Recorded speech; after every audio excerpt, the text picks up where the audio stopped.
Hello guys, என்ன மருமகள்ல அடுத்ததா என்ன நடக்குதுன்னு சொன்னா, சேது ஒரு விஷயத்த பண்ணா, அத கொஞ்சம் கூட கவனிக்காத மாதிரி தமிழோட செயற்பாடு இருக்குதுன்னு சொல்லலாம். சேதுக்கு தமிழ் தனக்கு எதிரா செயற்படுறான்னு தெரிஞ்சோன்ன ரொம்பவே கவலையா இருக்குது. அதே நேரம் அவலத்துக்கு அவங்க கோவமா இருக்கிறாங்க. இத பார்த்த ஈஸ்வரி, இதையே ஒரு காரணமா வச்சு தமிழையும் அதே மாரி சேதுவையும் பிரிச்சிடணும்னு நினைக்கிறாங்க. அவங்களுக்கு ஐஸ்வர்யாவ சேதுக்கு கல்யாணம் பண்ணி வைக்க தான் விருப்பம். இதுக்காகவே தமிழ்ல ஏதாவது குறை சொல்லி, குற்றம் சொல்லி அவங்கள வீட்டை விட்டு அனுப்பணும்னு நினைச்சாங்க. ஆனா, இப்ப நிரந்தரமாவே அவங்களோட வாழ்க்கையிலேருந்து அனுப்பணும்னு நினைக்கிறாங்க. இதுக்கு சேது இடம் கொடுப்பாரான்னு சொன்னா, ஆமா, கண்டிப்பா இடம் கொடுப்பாரு. அதே மாரி தான் அவங்களோட செயற்பாடு இருக்குது. சேது தமிழோட பேசின விஷயங்கள பார்த்து யோசிச்சுட்டே இருக்கிறாங்க. அதாவது தமிழ போய் இவங்க மிரட்டுறதுக்கு போறாங்க. போன இடத்துல தமிழ் என்ன பண்றாங்கன்னு சொன்னா, "நீ யார் என்னோட பேசுறதுக்கு? நீ உன்னுடைய வேலைய பார்த்துட்டு போ. நான் என்னுடைய வேலைய பார்த்துட்டு போறேன். எதுக்கு தேவையில்லாம என்னோட பேச்சு குடுத்துட்டு இருக்கிற? அதுதான் உன்ன வேண்டான்னு தூக்கி போட்டுட்டு தானே நான் வந்துட்டேனே. அப்புறமா எதுக்கு தேடி தேடி பிரச்சனை பண்ணிட்டு இருக்கிற?" என்ற மாரி தான் அவங்களோட பேச்சு இருக்கு. இத கேட்ட சேது என்ன பண்றாங்கன்னு சொன்னா, "இங்க பாரு, இப்ப நீ இந்த மாரி திமிரா பேசலாம். ஆனா, எந்த ஒரு நாளைக்கு நீ என்ன தேடி வருவ, அன்றைக்கு உன்னை ஏற்றுக்கொள்ற நிலைமையில நான் இருக்க மாட்டேன்." என்ற மாரி சொல்றாங்க. இப்படி சொன்னோன்னே தமிழ் பயப்படுவாங்க. அச்சச்சோ! இவங்க என்னை விட்டுட்டு போறாங்களோ! அடுத்து நான் என்னதான் பண்ண போறேனோ என்ற மாரி பயப்படுவாங்கன்னு நினைச்சாங்க. ஆனா, அவங்க எதுக்குமே பயப்படல. அவங்க தன்னுடைய படிப்பு நின்று போகக்கூடாதுன்னு தான் நினைக்கிறாங்களே ஒழிய, மற்றபடி எதுக்குமே பயப்படல. அவங்க உடனடியா ஒரு பதில குடுக்குறாங்க. "இங்க பாருங்க, என்றைக்குமே அது நடக்காது. நானும் வரமாட்டேன். என்னுடைய தலைமுடியும் உங்கள தேடி வரப்போறதில்ல. யாரும் வரப்போறதில்ல. ஏற்கனவே எனக்கு தெரியாம அந்த வீட்டுக்கு உங்களோட மாமனார் வந்ததுக்கு நீங்க என்ன மரியாதை குடுத்தீங்கன்னு அந்த வீட்டில இருக்கிறவங்களுக்கும் தெரியும்.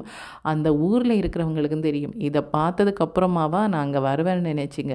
அதுக்கு வாய்ப்பே இல்ல. நீங்க உங்களோட வேலைய பாருங்க. இங்க பாருங்க, உங்களுக்கு வேலை வெட்டி இல்லாம இருக்கலாம். ஆனா, எனக்கு நிறைய வேலை இருக்கு. இப்படியெல்லாம் பேசிட்டு இருக்க முடியாது."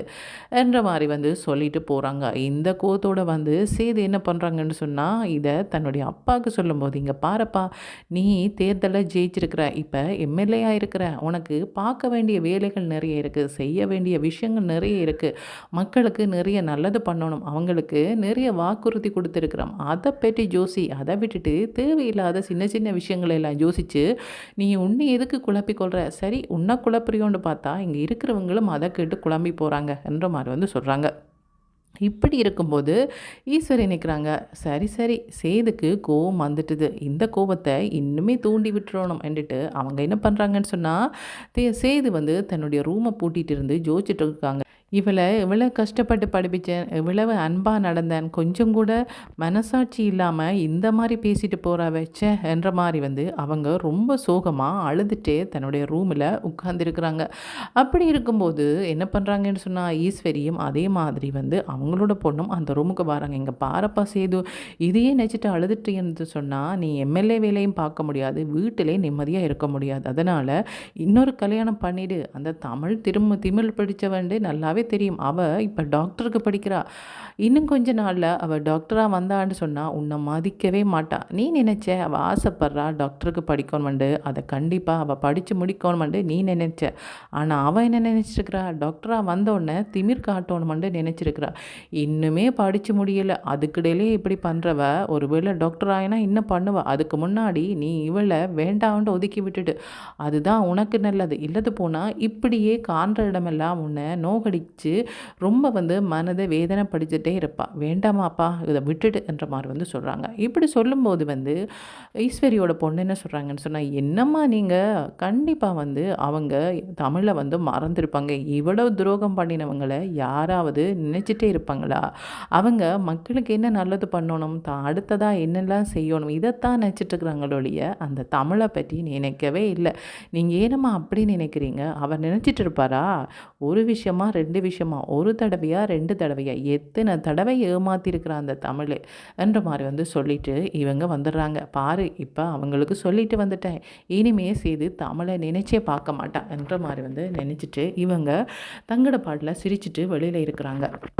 இவங்க எதிர்பார்த்த மாதிரியே சேது என்ன பண்ணுறாங்கன்னு சொன்னால் ரூமில் வந்து ரொம்பவே வெந்து அழுகுறாங்க, ரிங்ஸ் பண்ணுறாங்க. அதுக்கப்புறமா தமிழ் சொன்ன வார்த்தையை திரும்ப திரும்ப யோசித்து பார்க்குறாங்க.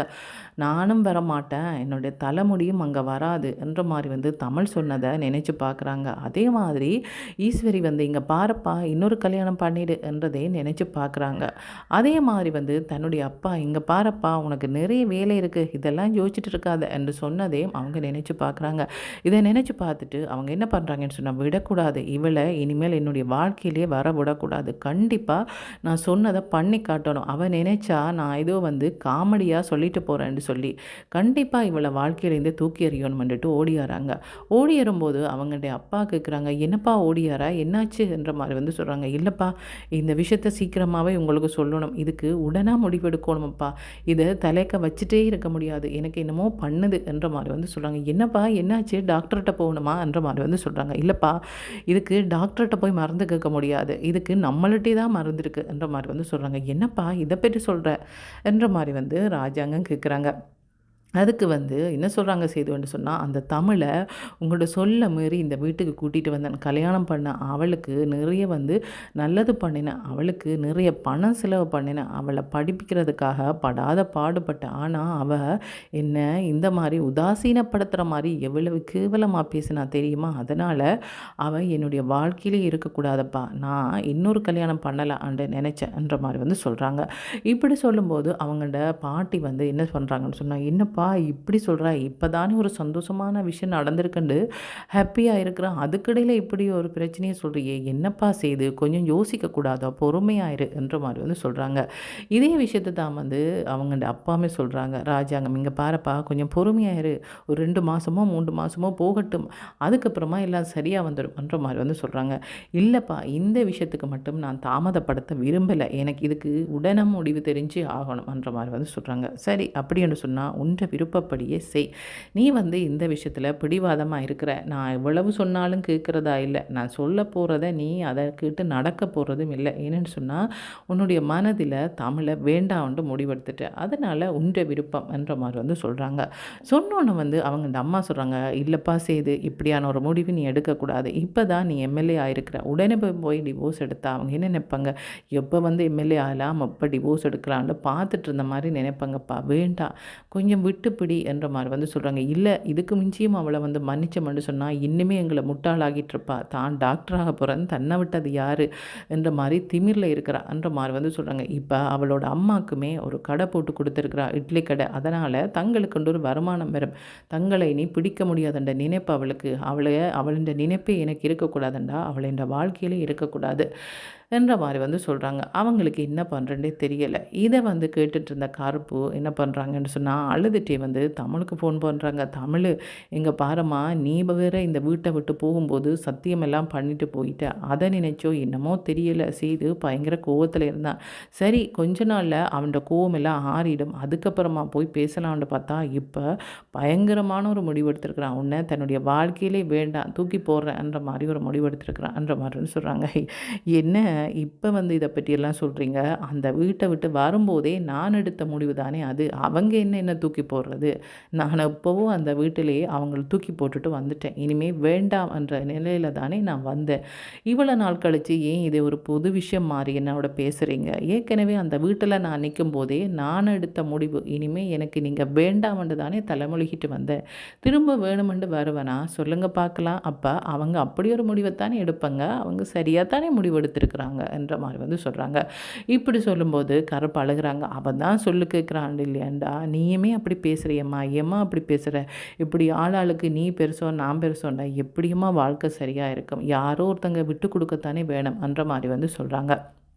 இப்படி சொல்லும்போது தமிழ் என்ன சொல்கிறாங்கன்னு சொன்னால், என்ன சொல்கிறீங்க விட்டு கொடுக்கணுமா, நாங்கள் ஒரு தப்பு பண்ணியிருந்தா அவங்க எங்களை ஏசும்போது சரி நாங்கள் பண்ணது தப்பு தானு சொல்லி மன்னிப்பு கேட்கலாம், அல்லது வந்து அமைதியாக இருக்கலாம், எந்த தப்புமே பண்ணாமல் இருக்கிற என்ன அடிக்கடி நீ அப்படி பண்ணின இப்படி பண்ணின, ஏன் அந்த மாதிரி சொன்னேன், ஏன் இந்த மாதிரி சொன்னேன் கேள்வி கேட்டுகிட்டே இருந்தா நான் என்ன தான் பண்ணுறது சொல்லுங்கள் பார்க்கலாம், நான் அதை பற்றி ஏதாவது ஒரு விஷயத்தை வந்து சொன்னேன்னு சொன்னால், ஏதாவது ஒரு விஷயத்தை செய்தேன்னு சொன்னால் என்னை கேட்குறதுல நியாயம் இருக்குது, எதுவுமே பண்ணாமல் இருக்கிற என்ன இப்படியெல்லாம் போட்டு அவங்க துன்புறுத்தும் போது நீங்கள் அப்படி யோசிக்கலையா? பாவம் அந்த பொண்ணு தண்ட பாடம் தானமாக இருக்க ஏன் இப்படி இவங்க கஷ்டப்படுத்துகிறாங்கன்னு நீங்கள் யோசிக்கலையா? இது அவரோட முடிவா அல்லது வேறு யாராவது சேர்ந்தெடுத்த முடிவா எனக்கு தெரியாது. ஆனால் அதை நல்ல முடிவாக தான் நான் பார்க்குறேன். அப்படி ஒரு முடிவு இவர் எடுக்கணுமெண்டு நானுமே எதிர்பார்த்துருந்தேன். ஏன் இதை வச்சு இழுத்து அடிச்சுட்டே இருப்பான்? இதுக்கு ஒரு முடிவு கொடுத்துட்டா நான் என்னுடைய வாழ்க்கையை பார்க்கலாம், அவர் தன்னுடைய வாழ்க்கையை பார்க்கலாம்ன்ற மாதிரி நான் நினச்சேன். இப்போ பாருங்கள், நான் காலேஜில் இருக்கிறேன், நான் படிச்சுட்ருக்கிறேன், எக்ஸாம் எனக்கு கிட்டுது. இந்த மாதிரியான நேரத்தில் இந்த நியூஸ் கேட்டால் நான் ரொம்ப கஷ்டப்படுவேன்ட்டு அவர் நினச்சிருக்கலாம். ஆனால் எனக்கு எந்த கஷ்டமும் இல்லை, எந்த கஷ்டத்தையும் தரப்போகிறதும் இல்லை. ஏனெண்டா அவங்கள எங்களோட வாழ்க்கையிலேருந்து நான் எப்போவோ தூக்கி எறிஞ்சிட்டேன் என்ற மாதிரி சொல்லிவிட்டு அதுக்கப்புறமா அவங்களால படிக்க முடியலை. அவங்க வீட்டுக்கு வராங்க. வீட்டுக்கு வந்ததுக்கப்புறமா தன்னுடைய அம்மாட்ட நடந்ததெல்லாம் சொல்கிறாங்கம்மா, இப்படியெல்லாம் சொன்னாங்க, நான் பதிலுக்கு இப்படி சொல்லிட்டேன்னு சொல்லும்போது உனக்கு கொஞ்சமாவது அறிவு இருக்கா? அவங்க தான் கோவமா பேசுகிறாங்கன்னு சொன்னால் கொஞ்சம் வாயை மூடிட்டு நீயும் அவங்க என்னதான் சொல்கிறாங்கன்றது கேட்க வேண்டியதானே? நீயும் பதிலுக்கு பதில் இப்படி பேசிட்டு வந்திருக்கிறியே, அவங்களுக்கு என்ன? அவங்க உன்னை வேண்டான்னு தூக்கி எறிஞ்சிட்டு போயிடுவாங்க. நாம் இருக்கிற நிலைமைக்கும் நீ இப்போ இருக்கிற நிலைமைக்கும் இது சரியாக வருமா? என்ன தமிழ், கொஞ்சம் கூட அறிவில்லை அவனுக்கு? படிச்சனான்னு சொல்கிற, படித்ததுக்கேற்ற உன்ற செயற்பாடு எதுவுமே இல்லையம்மான்ற மாதிரி சொல்கிறாங்க. அம்மா, இது நான் அந்த வீட்டிலே எடுத்த முடிவு.